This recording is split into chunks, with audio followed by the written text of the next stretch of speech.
Hi there, everyone, and welcome. Today's guest is Binyamin Tsadik.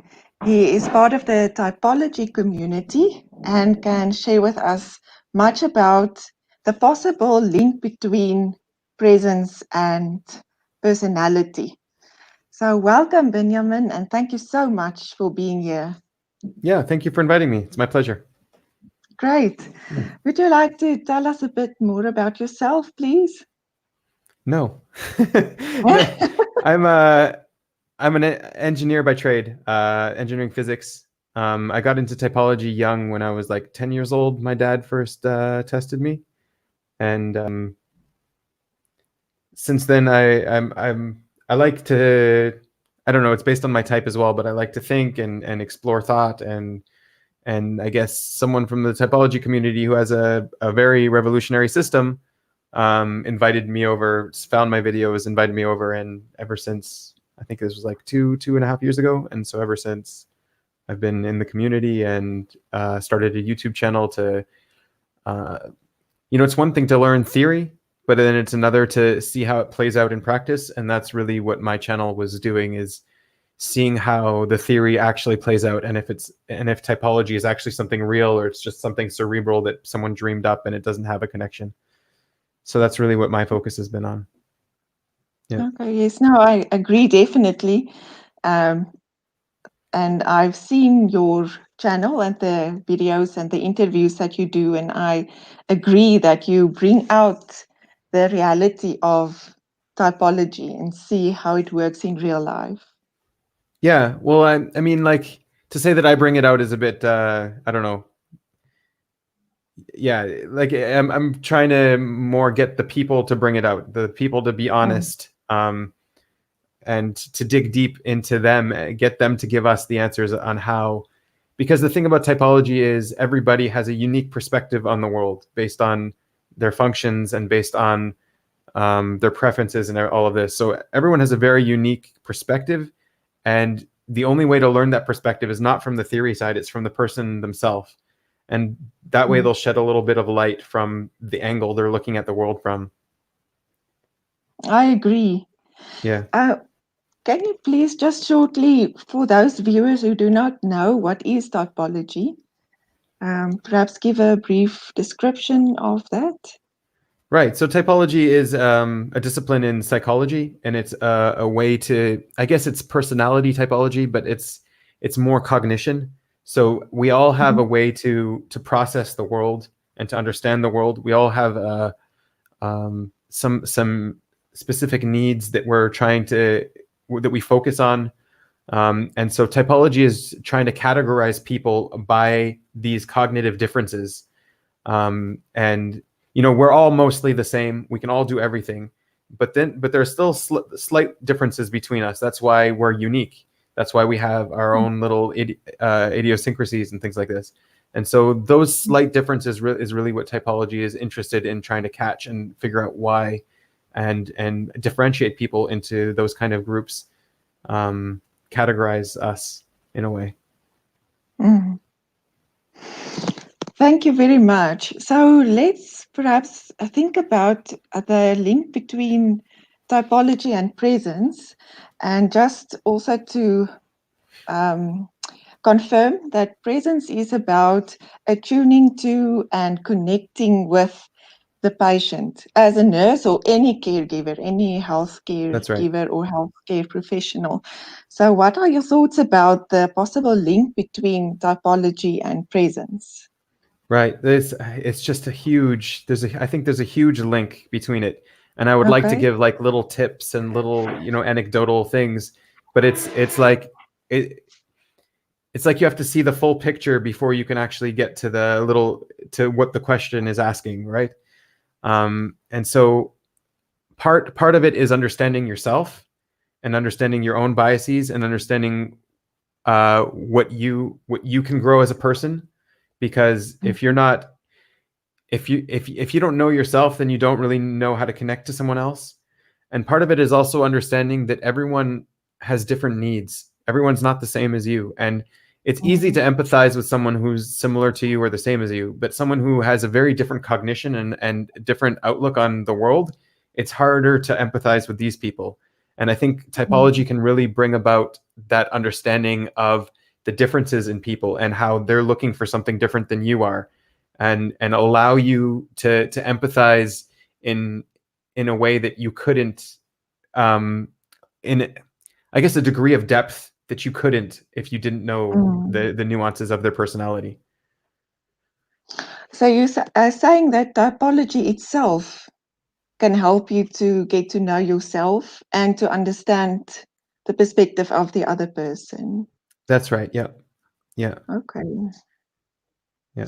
I'm wondering about, as a nurse, what would motivate me to become interested in typology or even just to get to know myself better? It's a question that I've always been wondering about because it's so important to me, but it does not seem that it's, or perhaps I'm just not aware of that Yeah. it's a general Yeah. Well, way of thinking. I really like that with you, that you're recognizing that nursing is not just about, medicine and the body. There's also an interaction. There's a care.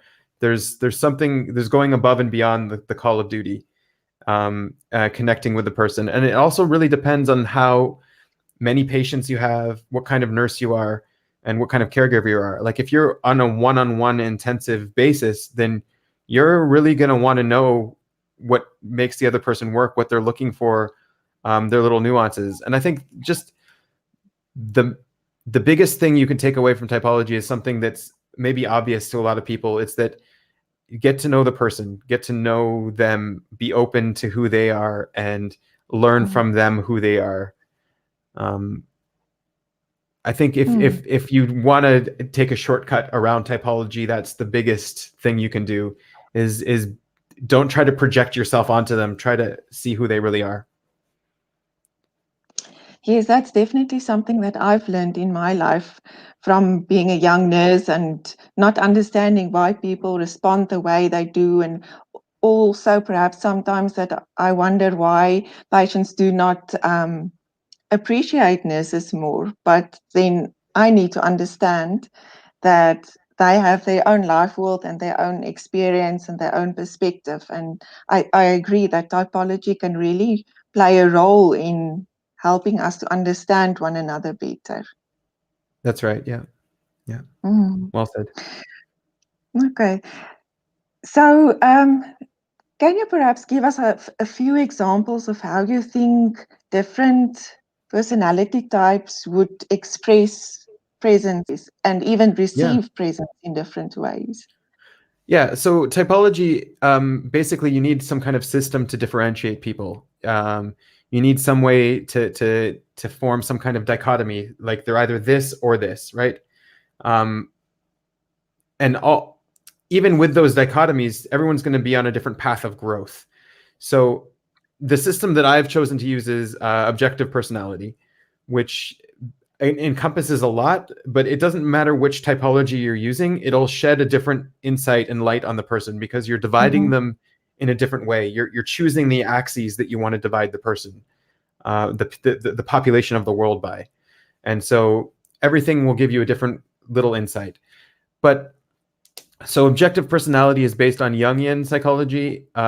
It's based on the 8 cognitive functions by Carl Jung, and Mhm. that in of itself doesn't really mean much. It's very deep. It's really hard to get in. It's like a high barrier for new people to get into. And so what objective personality did was simplify it a lot for everyone. So really, what you can start with seeing is that everyone has two core one of two core focuses in their life. They're either more focused on their judging or they're more focused on their perceiving. And this is something that Carl Jung also brought. And so someone who's more focused on their judging is going to be more insecure about people. Now, everyone's insecure about people, but that's going to be their biggest issue. They're not going to be calm around that. And so if you're taking care of someone and they have issues around people, around family members, around this, and it's a very big issue, that's what they're stressing. So then that's something that maybe you need to be sensitive towards. Mm. Whereas a perceiver doesn't really have too many issues around people. They do, but they don't get stuck on it. Like they don't, it doesn't, it's not the end of the world for them They can move on. What they're really stuck on is processing the balance between the chaos and the certainty in the world. So if, depending on the situation they're in, they might wake up in a hospital and not even know why they're there. Just as an example, they're going to have an issue with why are they there? What's the missing information? They're going to start freaking out over that. Whereas someone who's more obsessive about the people aspect, they're going to be like, who's my doctor? Is this person taking care of, like, that kind of stuff more? And they'll understand, oh, I got here. They'll figure out how they got there. It's not such a big deal. They won't get stuck on that sort of thing. So that's really something to pay attention to as the first division.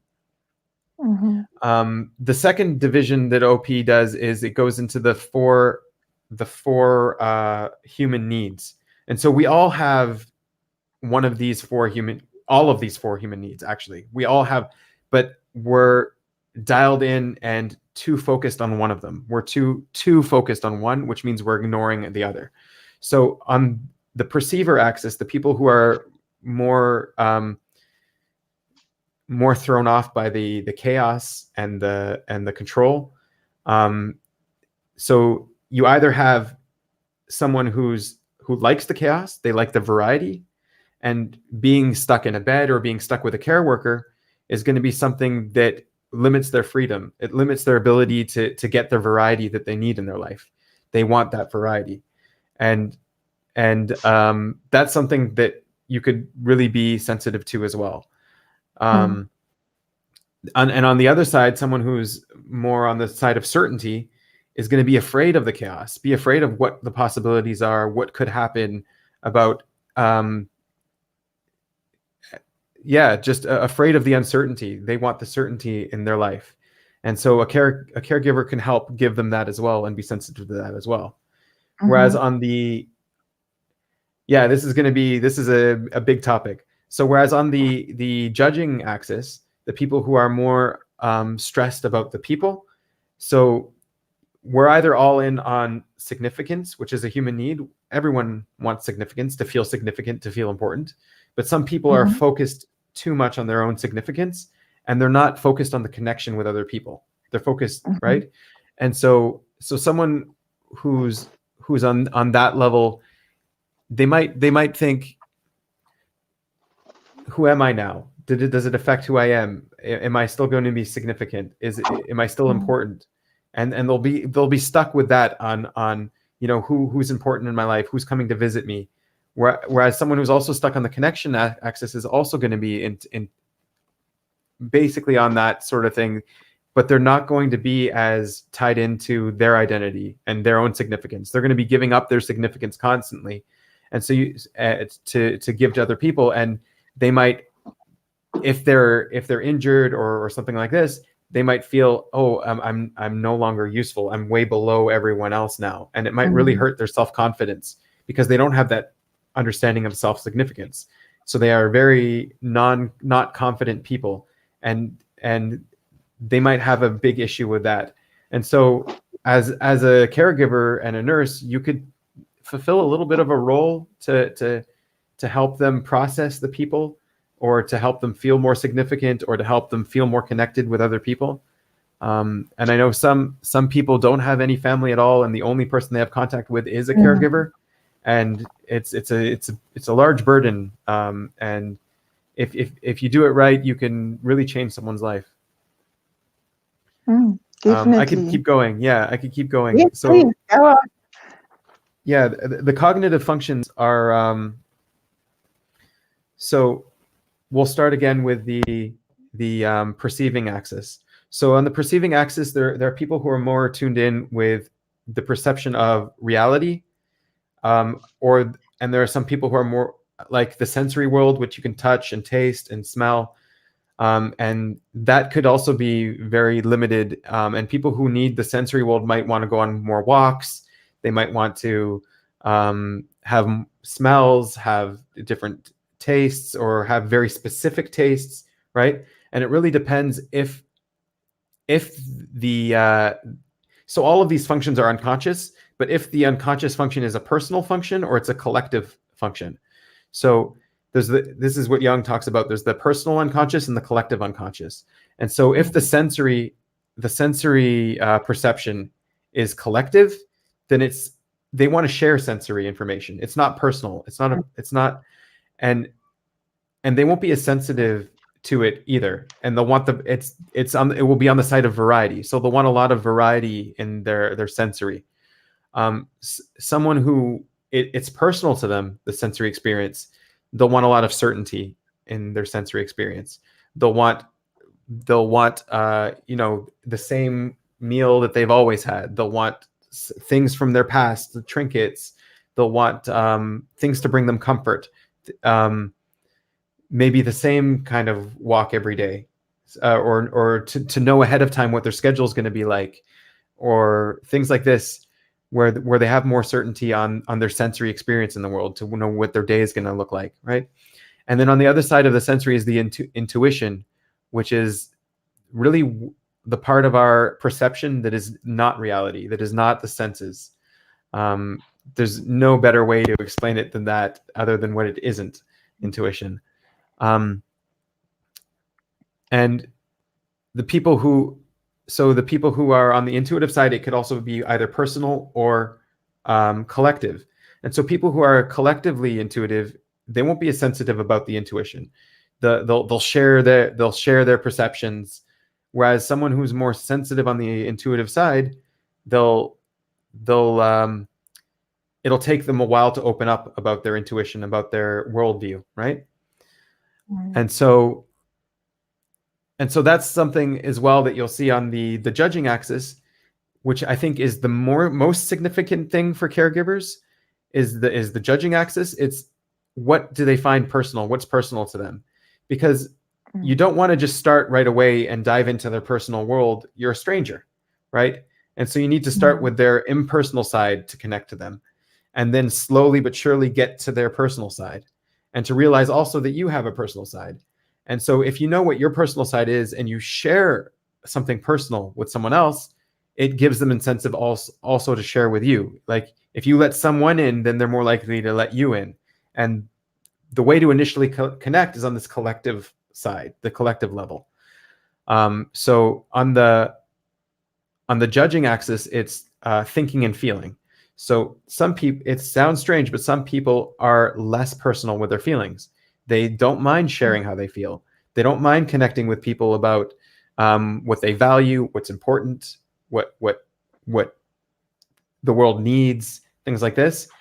But they'll be very personal on their thinking side, their ideas, their personal decisions, their choices throughout their lives, and the reasons for that. All of their reasons will be very personal. And so to get into their reasons is to connect with them, which sounds strange because usually the bias in psychology is that we connect on the emotional level, which is true. But for them, the connection is more surface level. The deep connection is when you get into their reasons. Whereas someone who has that flipped is what I think we mostly associate with people, is that the emotions and their values are personal and it's deep, and you don't want to go there. You don't want to dive there right away. You'll connect more on their reasons. You'll connect more on advice, what they'll like to brainstorm. They'll like to talk about ideas and things like this. But once you start getting personal on their emotional side, on what they value, on what's important to them, that's where it's uncomfortable, and you need to be given a little bit of permission to go there. And so the thing is, as a caregiver, you might understand typology now. I mean, it's a really brief crash course what I gave. You might perfectly understand typology, but your patient doesn't. Your patient doesn't know that maybe you might be flipped on some of these things. And so sharing an emotion with them that's inappropriate for them, like if from their perspective, because for you it's impersonal, but for them it's personal, I think so for them it might seem inappropriate, the amount of emoting that you're doing. Whereas for others, the amount of thinking you're doing might seem inappropriate or sloppy or really, I don't know, overwhelming as well. So there's a little bit also of emulating the person that you're in front of. So let's say my feelings, I know my feelings are impersonal, and I'm taking care of someone whose feelings are personal. I have to be sensitive to that, and I have to be sensitive too that their reasons are impersonal. So if I treat feelings as if they're personal and I want to let them into my feeling world, I'll do it slowly and I'll use it to connect with them, because for them it's a personal thing, that these feelings. Mm. And it's a little bit sort of pretending to be them in order to get close to them. And I know it sounds manipulative, but it's just the way we connect with each other, yeah, and communicate. Yeah, definitely. And it comes in again that you need to know yourself and really be willing to open up and to try to understand the other person. And then to, as you explained now, to connect with them in a way that they will understand and appreciate. Yeah, exactly. Yeah. Mm. Yeah. I don't know how Oh, clear that was, or if you have further things you want to talk about in that realm, but yeah. no, no, that was very clear. Thank you so much. And it's so Okay. fascinating. I really, I really wish that all nurses and caregivers can listen to this. And even if we just get the notion that we need to strive for self-knowledge and also being willing to see who the other person is, I think Yeah. then it's already halfway there. Yeah, and Yeah. it takes a huge level of humility as well to understand that you don't know everything. There is more for you to learn and figure out and discover, because you could always be better at connecting with people. Mm. Yeah. Yeah, definitely. And I do think that nurses have that humility. They have a willingness to learn, and it's really, it's something that we value to be lifelong learners. So I think we have a good starting point there. Right. Yeah. Good.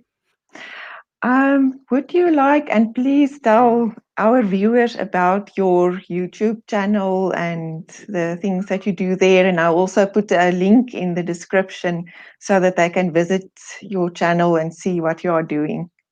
Yeah, I appreciate that. My channel is more just so I have this personal thinking side. I have these personal reasons, and it's me sort of sharing those.